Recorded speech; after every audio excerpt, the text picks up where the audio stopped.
Hello, welcome to CJ's cooking show, where I may or may not fail. I'll let you decide.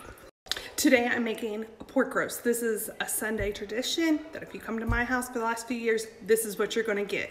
Now I make different variations of it depending on what I'm in the mood for. Today I am gonna just take a roast, put it in my Instapot, and I'm gonna do it on like crock pot setting. So I've already thawed it out for about an hour or so, and I'll just cook it for a couple hours. Slow, low and slow is the key. Now this is my roast. I get it in like, whoops, it's dripping, from Costco. And I normally get like 4 of these in a pack. And they're like $15, I think, something like that. And I'll just take this out and put it in my Instapot where I already have a cup of water in there. Now I season it. Now I typically use a different little concoction, but for my roast, this is typically what I do.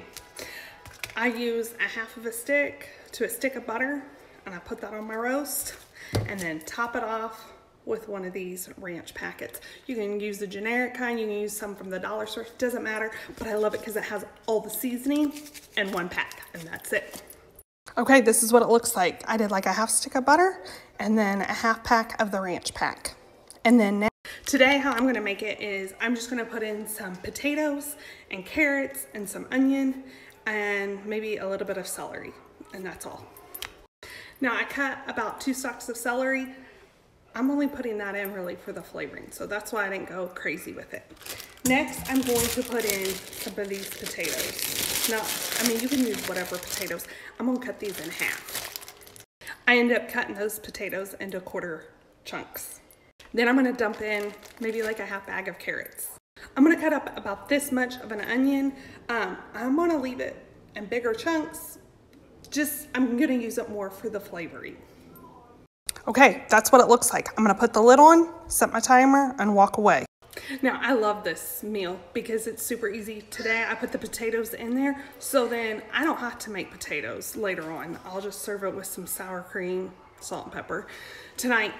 But what I'll do, because we'll have extra, tomorrow I'll probably use some Bob Evans mashed potatoes, make some gravy, or another idea, I'll use, take it and shred it up and make barbecue pork. You could do it on sandwiches, salads, so many different ideas. So thank me later. I'd say it smells good, but I can't smell. Oh honey, hush, it's looking good. Honey, hush, so good.